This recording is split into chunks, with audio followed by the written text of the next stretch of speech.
Liberated Lineage. Welcome to May's energetic forecast. This is the month that we tune into that wild and free energy that spring brings. Liberated Lineage is something that downloaded as a key theme for this month. And we're going to dive a little bit more into that. But for those of you who don't know me, or who have never attended a monthly energetic forecast, I'm Anne Marie McKenzie. I'm a soulful business strategist, a professional numerologist, and a heart centered leader, and a psychic spiritual teacher. So every single year, every single quarter, every single month, every single week, every single day, I do an energetic pulse check from a numerology, sometimes astrology perspective. And I'm definitely tuning into the collective consciousness as well to share these insights, this ancient knowledge and wisdom, so you can also understand the cycles and the patterns that are playing out, because having this information supports us to properly and adequately plan.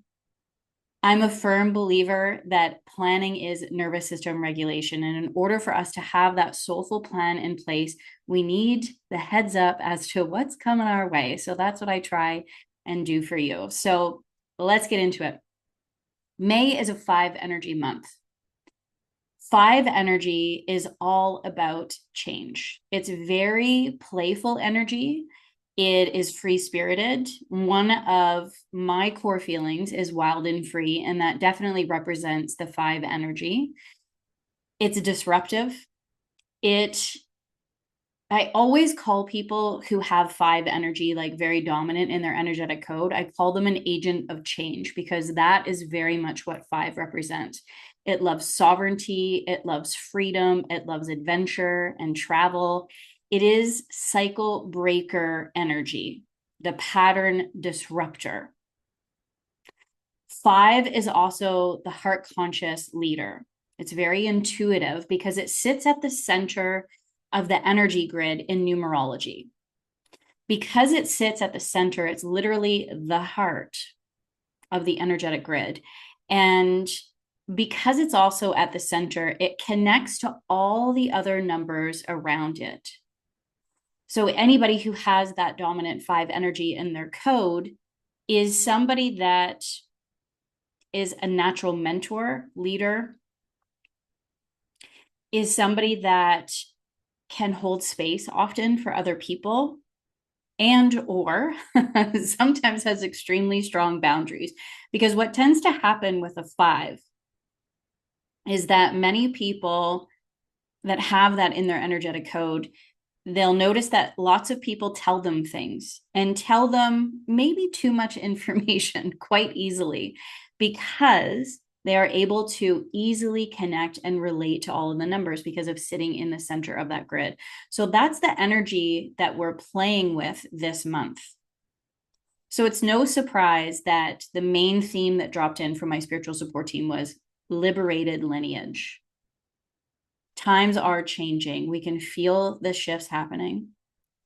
Let's be honest, change is the only universal constant. So many people, myself included sometimes, really resist change. One of the conversations that I've been having with my clients the last couple of weeks is that if change is one of the only universal constants, if it's always going to happen, wouldn't you rather be a part of that change? Wouldn't you rather be playing with that energy rather than being blindsided by that energy? And what comes to mind is choosing your heart. There are so many things that are hard in Earth School. We are here to play out our spiritual assignments and complete those karmic cycles. And we get to choose. One of the most difficult things, in my opinion, is choosing the same thing over and over and over again, and yet expecting a different result. And we see this playing out all the time in our families, in our communities, in our circles. And we see those generational traumas being passed down by generation and generation. And now is the time for us to break those cycles, to break those patterns. On the low side, the disempowered side of that 5 energy, there's this obligation energy, doing things because that's the way it's always been done, or staying stuck in cycles, or doing things out of obligation. Doing things out of obligation because there's hesitation that the change will occur for ourselves as individuals, but what that change will mean for the other people in our lives that we love. Hopefully that makes sense. The disempowered side of the 5 energy is a disconnect between the mind and the heart.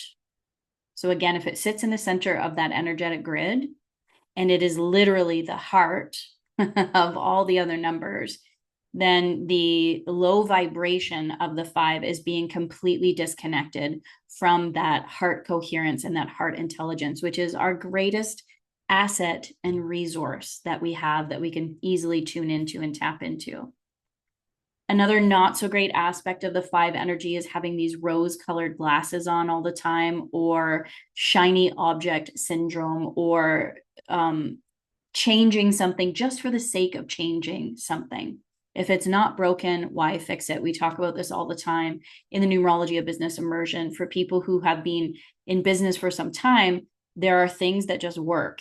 And if they are still working, if they are still supporting clients, if they are still generating income, then why are we changing that? And sometimes there's a valid answer and reason for it. If it simply does not feel how it is that you want to feel, then there's change that's meant to occur.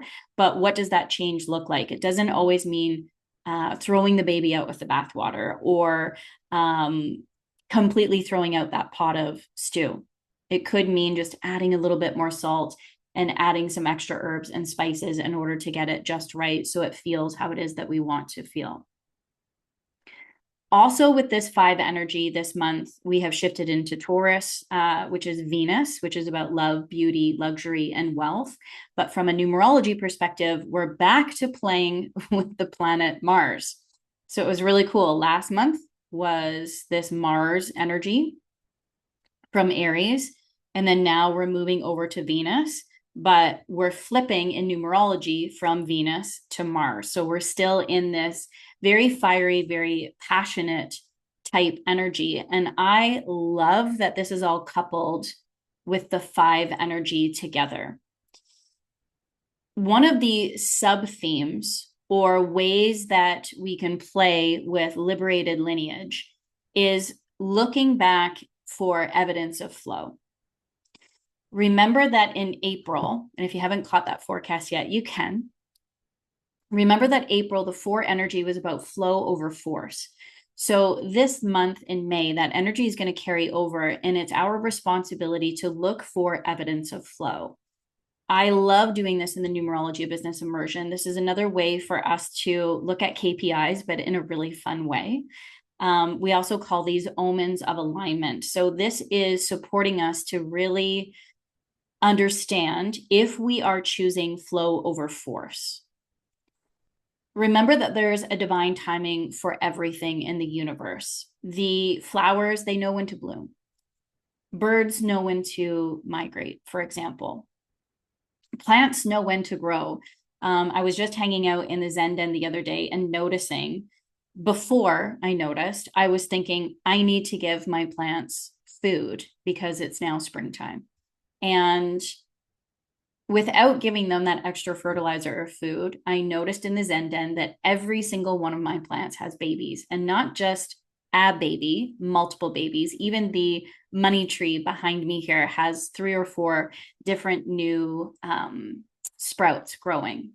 And that's without really much of my help. I mean, I make sure that they have water, I make sure that they have sunlight, and that's because they're in my home. But that's really minimal effort. And that's because there is a divine timing where the universe just naturally works its magic.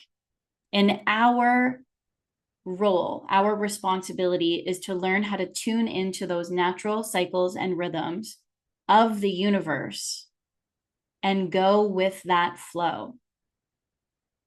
One of the biggest challenges that we have is this illusion this matrix that we are put into, because the matrix was specifically designed to disconnect us from those natural rhythms and cycles. I actually just had a really great conversation with my ChatGPT about this today, talking about the Gregorian calendar and how absolutely ridiculous it is that it is specifically designed as a taxation system. It's a schedule for taxes, and it works great for setting up appointments for boardroom meetings, but it is not designed to support us to stay in the natural cycles and rhythms of Earth. So when we're looking for evidence of flow, like to stay with that garden analogy and plants growing, what the invitation for us this month in terms of liberated lineage is to really look at that garden and check where there's weeds growing. That's the first step in supporting us to liberating our lineage. It always starts with us. You are responsible for your own thoughts, your own feelings, and your own actions. We, unfortunately, do not have the ability to change other people. We only have the ability to change ourselves. Liberating your lineage is so important because the choices that you make, the thoughts and the feelings that you have, and the actions that you choose, they change and shape your reality. When we do that, we impact 7 generations before us and 7 generations ahead of us, especially if those choices that we are making are breaking cycles and patterns within our family. Again, this month is about being a disruptor. We have a choice. We can choose fight, we can choose flight, or we can choose to be free. And when we choose to be free from those cycles and those toxic negative patterns in our families and with our ancestors and our lineage, then we are doing so for those 7 generations that walked before us and walked ahead of us as well. So I really want you to be examining the evidence of flow. Were you choosing force over flow in the month of April? And when you're forcing things, that's usually when we are spending too much time and energy in the masculine, when we are trying to control things, external things that we actually have no control over. Or are we choosing to go with the flow and choosing to play with the controls that we do have? And how are we choosing to play with that? So for example, we have control over our own thoughts, over the choice of our own words, our own feelings. We have a choice in how we react in our relationships, how we treat ourselves, how we treat other people. Those are things that are within our control. Usually when we focus on that, we are choosing flow over force. When we are spending time with loved ones, if we are choosing to be present, if we are choosing to be in gratitude, if we are choosing to appreciate the time that we get to spend with each other, to be conscious in our communication and to be conscious in our connection as well. This is usually us tapping into flow over force as well. So here are some things that are going to support you this month, as well as, reviewing the evidence of flow, times where things just naturally flowed versus forcing. And this was something happened for me in the month of April that was a really beautiful example of this, and was also this opportunity for me to tune into what's next for the month of May. March 31st, I had a healing session with a practitioner. She does some shamanic work. She does definitely vibrational frequency work and some psychic surgery. And I remember on March 31st stating that I was not going to go back and visit family. The next day I woke up April 1st, and intuitively I had a massive hit that I needed to go home, that I needed to be with family. We literally booked flights within the next couple of days, and we chose our flights based on prices, as one does in this day and age. The dates that I chose because of the prices. Within that container, there were a couple major things that happened medically, illnesses with certain family members, and those family members were the caretakers for my grandmother. And one of the reasons I wanted to go back home is because my grandmother finally was home from the hospital. She's been in the hospital 6 times within the last 6 months, and I saw it as an opportunity to spend some quality time with her and to have some really great conversations and just share my love and share my appreciation for everything that she's done for me over my life. It's not a coincidence that intuitively I wasn't going to go, then I did go. The flights just happened to be perfect in terms of being there for these major events, and then also giving me the opportunity to take care of things for my family, to line things up, to make sure that everybody has the support and care that they need. And more importantly, with the illnesses, to have the conversations about the specific illnesses that were happening, to notice that there's a cycle and a pattern within my family. When we tune into an illness, we can look at the spiritual aspects of that illness or the metaphysical reasons for it. So there's a member in my family that will need to have their gallbladder removed, for example. And so I was talking to my grandmother about this. And I said, what's interesting, Grandma, is that the gallbladder is connected to anger. And she, gave this face and she said, well, I had my gallbladder removed. And I said, what? I had no idea that my grandmother had her gallbladder removed. And so we talked about when it was. And I said, well, were you angry at that time? And she kind of gave a huff and she said, probably. And I asked her what she would possibly be angry about.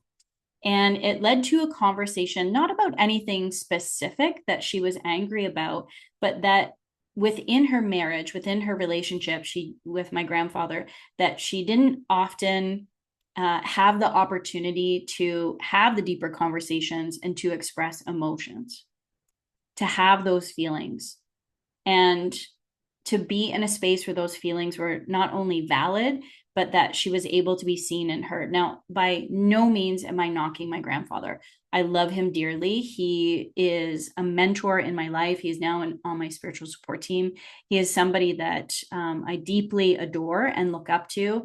And he is also somebody that I have been able to, throughout my life, share my feelings, share my emotions, and have deep conversations with. But the time that my grandmother was discussing was a time when, for her, she felt like that wasn't something that she was able to do within her relationship with him or within her marriage. And it makes sense because I have sat on the porch of my grandparents' farm and had several conversations with my papa about growing up, about things that have happened to him. And he lost his father at a very early age. And there was, my great grandmother had a lot of children, as they did in those times. And I said, I asked, what did Grandma Grace do? And he was a little dumbfounded. He said, what do you mean? And I said, she lost her husband. She had a farm full of animals, a lot of land to tend to and take care of, and children. And you guys were quite young. Like, how did she cope? How did she manage? And he said she just carried on because she had no other choice. And I'll never forget that moment, because it was an aha moment for me that is one of the major aspects of my lineage, of a time when trauma happened and the person was forced to suppress those emotions and carry on. And again, I'm not saying this to put my great grandmother down at all. Again, she did what she had to do with the resources that she had, but it's no longer serving our family. It's been carried on and carried on, this grief. And within grief, there is sadness, there is anger, there is denial, there's frustration. There are so many emotions that are involved in this, and it's just being passed on to generation. And now it's, because it's being unhealed, somehow it's manifesting in really big ways in some of my family members. And so there isn't necessarily anything I can do about their particular illness other than take care of me. So step one in terms of liberating your lineage is know your family history. Have the conversations with people in your family. One of the things that I learned from Teal Swan, which I highly, highly recommend if you're interested in liberating your lineage. One thing that I learned from her is that when you cut off somebody from your family, you cut off a part of your family's history. Now, sometimes it's a must. Boundaries, 1,000% are a part of liberating your lineage. If there are some people that choose not to be the change in your family, that choose the same cycles and the same patterns, that choose not to take responsibility for their own actions, for their own emotions, for their own thoughts and things that they have said, then by no means am I encouraging you to still stay in relation to that person, but have conversations with people around them. Know your family history, know the patterns, have the conversation so you can begin to understand and see the patterns within your family. If it's a gallbladder in my family is related to anger. Cancer is also related to anger. And my mother passed of cancer, and she was definitely somebody that held on to a lot of anger, and it was rooted in resentment and regret as well. So self-reflect on these things. And again, take responsibility for what is yours to take responsibility for. Obviously, the second step in this is heal. Learn how to heal. If there's anything that frustrates me more, it's seeing the potential in somebody and watching them choose not to heal. There are so many people in my family that I absolutely love and adore. We always say we love you to the moon and back, but they choose not to heal. And because of that, I've had to set energetic boundaries with them to not have them in my world because of that toxic negativity that they still hold on to, they still carry, and that hurt that they project on other people because of their lack of self-awareness. So learn how to heal. It doesn't have to be talk therapy. I love talk therapy. I have been in talk therapy for almost my entire life. I started when I was a young teen after the first time I ran away from home. And I have always had some sort of counselor or therapist in my back pocket for my entire life for a good reason. I am a highly aware person. Not only do I feel big, but I feel other people's emotions and feelings as well. And so, one of the biggest things that going to therapy has allowed me to do is understand what feelings are my own and what feelings I was feeling for other people. I used to process emotions for other people, thinking that that was my responsibility, especially as a child. So, it helped me break that cycle and break that pattern to help me understand what is mine and what is other people's, and then to take responsibility for my own emotions and to learn how to transmute them as well. It only takes 7 minutes sitting with an emotion in order to transform it or raise the vibration or the frequency of that emotion. And there are states of consciousness. Every emotion has a vibration, has a frequency. Definitely, find that scale and know that it's not meant to be judged. Any of those lower vibrational or lower frequency emotions are spiritual messages. That is one way that we speak with the universe. Numerology is another. That's why I became a numerologist. But our emotions, our feelings are the language of the soul and therefore the language of the universe.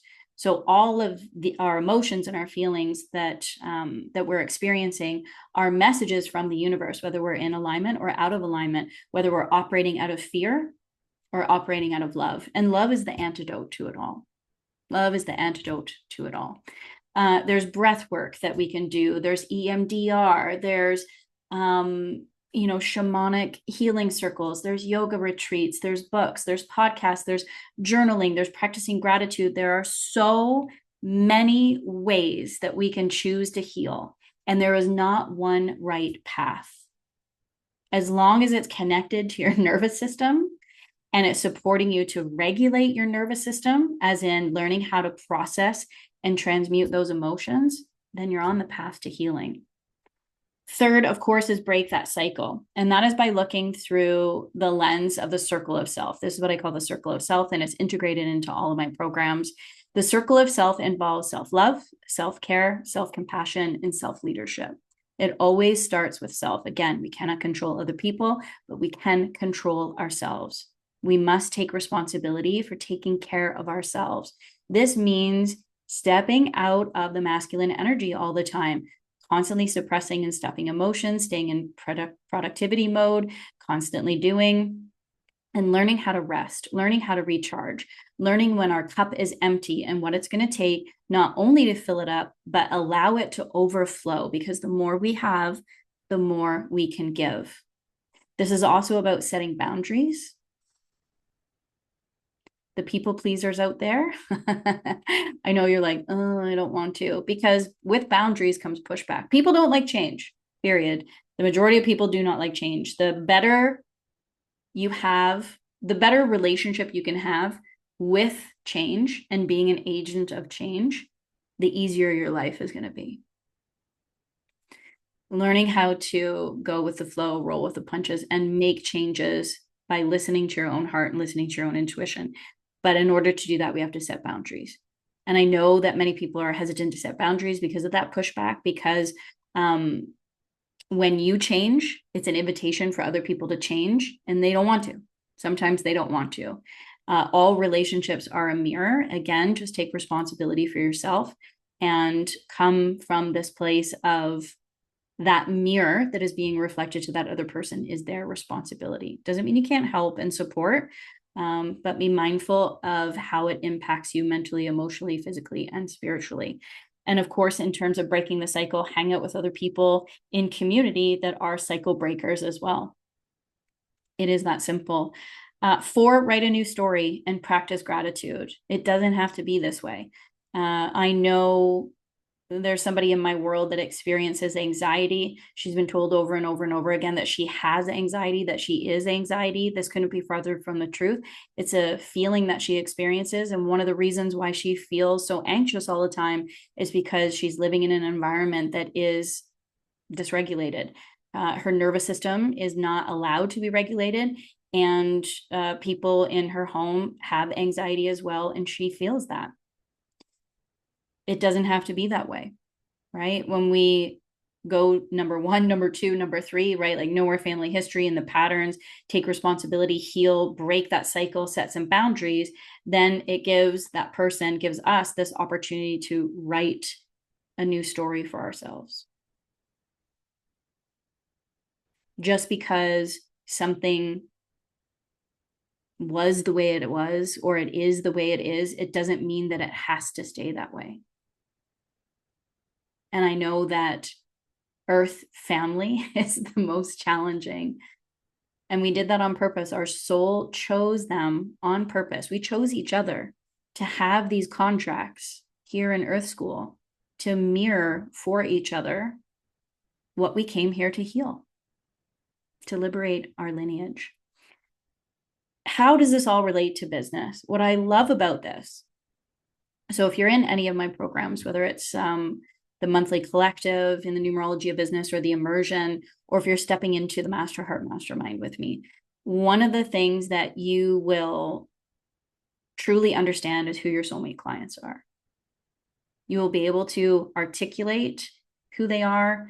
You'll be able to feel into the energetics of who they are. And without a shadow of a doubt, you'll learn why you're doing what you're doing, your purpose, your gifts, and specifically why you have that specific medicine for your soulmate clients. And here's a hint. Your soulmate client code is also the code to ancestral healing. So the more work that you do, and this is absolutely brilliant. I've been playing with this for the better part of 6 months, understanding this. The code that we have in our life spread and our spiritual spread, looking at that cosmic reward energy as that soulmate client code energy with all of my clients. Actually, this is farther than 6 months, but when we've dove into that aspects of their energetic code, time and time again, clients have noticed that there's a connection with their ancestral healing and a pattern that they are meant to break within their family, and myself included. My soulmate client code in my life spread is a 4 of hearts, which is my mother. That's her sun card. And in my spiritual spread, it's a 3 of diamonds. And when I look at both of those things, the not so great aspects of the Four of Hearts, stability in relationships, for example, the Three of Diamonds, having that abundant mindset, these are issues and challenges that have been repeated over and over and over in my family. My particular family has, on my mother's side, has a scarcity mindset, in the sense that they feel that they're not enough, and that there isn't enough love to go around, and that there won't be enough love. And what's crazy is it couldn't be farther from the truth. But again, because I choose to have the conversations and ask the questions, I see totally where this is coming from. My grandparents, for example, were foster parents. So not only did they have 5 of their own children, but they opened their doors to be foster parents to other children. There was also a point in time where 3 other family members came to live with my grandparents and my aunts and uncles. So there was 8 children in the home. And although if I was to ask any one of my aunts or uncles if they felt loved growing up, the answer is absolutely. If I was to ask them if they ever went without, they would say no, never. And yet, the way that many of us act, and I say us because sometimes that's been me for sure, in our family, is that there's not enough to go around. There's always a fight about spending time with people, for example. Thankfully, it's not about material things. Sometimes it has been, unfortunately, but for the most part, it's not. But it is about spending time. Who's spending time with somebody? Is it enough time? And there being this like undercurrent of, is there enough love to go around? And sometimes that shows up as jealousy. Sometimes it also shows up as resentment of other people. Sometimes it shows up as full-blown anger that so-and-so got to spend time with so-and-so when they wanted to, and they haven't been able to yet. Outside looking in, it's absolutely ridiculous. Inside looking out, it's absolutely ridiculous sometimes too, but it's also life. It's also, family. And it doesn't mean that I love them any less. Sometimes it does mean that I set stronger boundaries. So when we do this work, we are also doing this work in our business. This has a positive ripple effect in our business, because the more work we do with our lineage, then the easier it's going to be for us to authentically attract our soulmate clients and support them. Because again, we have the medicine. We are the medicine for the problems and the challenges that they are experiencing, because we have walked that path before. Teal Swan and Rebecca Starr, that was the other one. If you want resources in terms of ancestral healing, those are 2 beautiful women that I have spent time with, that I've done some work with, that I have learned from, that I have grown with. May 1st, 14th, 18th, and 27th. These are going to be days within the month of May that I encourage you to spend time working on liberating your lineage, because those are portal days that are going to blow your efforts out of the water. And it could be something as simple as sitting in gratitude, maybe grabbing a pen, a paper, lighting a candle. For me, I love adding like spices and bay leaves, because I have a lot of kitchen witches in my family.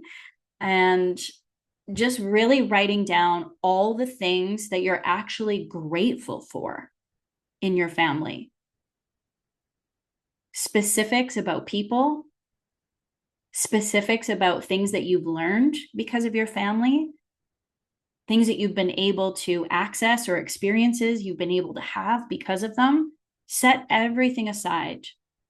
I know that because we're in a universal 9 energy year, and we have this invitation to rise from the shadows and lead with light, that when we go into those shadows, we're unearthing in the underworld, we're pulling out the weeds from the underworld, that, we go into those shadowy places and we're reminded of the pain, we're reminded of the hurt, we're reminded of the negative emotions and feelings that we've experienced. And sometimes it's coming up, that reminder, most of the time, because it's showing us what's left to be healed.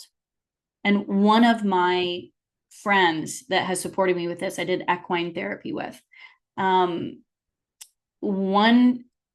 The one thing that I took away from the whole experiences with her and the horses, was I remember being angry because pain tapes showed up. The horses work with a medicine wheel, and the horses went to pain tapes, and it was related to my parents. And I remember being so angry in that moment. I'm like, how much more in work do I have to do about my mom and dad? And this is one of the chapters in a book that I'm writing. The chapter is called So Your Parents Fucked You Up, Get Over It. And I remember being so angry. I was like, how much more work and healing do I have to do? And she reminded me that it's not a sword that I was removing, that it's a sliver that's left. And perhaps sometimes healing is ongoing for every traumatic event that we've experienced for the rest of our life. I don't know. I'm not at the end of my life yet, thankfully. But it's not always as big and heavy as it seems at the time. But if you can have the strength and courage to sit with it, then do so, because that's how we transmute those emotions and those feelings. This month, we are hanging out in Numerology of Business Collective. So we're going to go deeper into Liberated Lineage and go deeper in terms of this 5 energy, what it means for us in our business. Like, for example, we're going to be talking about revisiting your client journey this month and niching down. There's a lot of things that are happening cosmically and also here on Earth that's really saying it's time to niche down, because commitment equals freedom. And when I say niche down, it doesn't necessarily mean that it has to be for a very specific person. If it's not for a specific person, then it needs to be a very specific modality. And it's not forever. But niching down, again, commitment equals freedom. This is going to support us to keep that reoccurring revenue flowing, to make sure that we're showing up with a specific problem that we're supporting people with.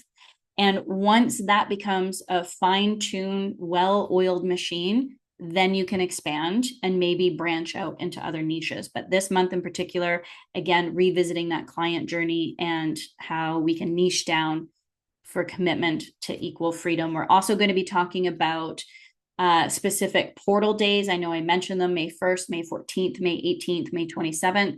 Those specific portal days for Liberated Lineage, but also we'll talk in the Numerology of Business Collective about that portal of abundance that's going to happen in the month of May for 13 days. We'll also discuss content and marketing ideas, because when we're playing with this 5 energy, again, the good thing about these energetic forecasts is that you're tuning into the energy of the collective. We are all going to be experiencing this. So if we're all experiencing this, then this gives us that opportunity to see what our clients are potentially going to be going through. And from there, we can create content to speak directly to them. So we're going through that in the collective as well this month. And again, if Numerology of Business Immersion is speaking to you, if you're interested in just really creating a solid foundation to be able to scale with soul, the Numerology of Business Immersion is for you. Whether you're brand new to business or you're at a point where you need to make major changes, Numerology of Business Immersion. If you're ready to scale with soul but step into legacy leadership, then it's Master Heart Mastermind. Both of those opportunities are by application only. I keep those containers really small and intimate. And so I'm very cautious about who I allow into those programs in particular. But let's just hang out. I'll do an audit of your business. I'll look at your energetic code and your business blueprint, and we'll find that best path to support you moving forward. That's everything for today. Again, May's energetic forecast: liberated lineage, fight, flight, or be free. Tune into that wild energy that spring brings. And remember, I'm kind of a big deal, and so are you. Whether you're tuning in on all the platforms, any platform, YouTube, Facebook, Instagram, wherever you're seeing this, love it up. Let me know you're catching the replay. Let me know what's really landed and resonated with you, and what choices you're going to make in the month of May to align with this energy. Okay. Big love. Over and out. Bye for now.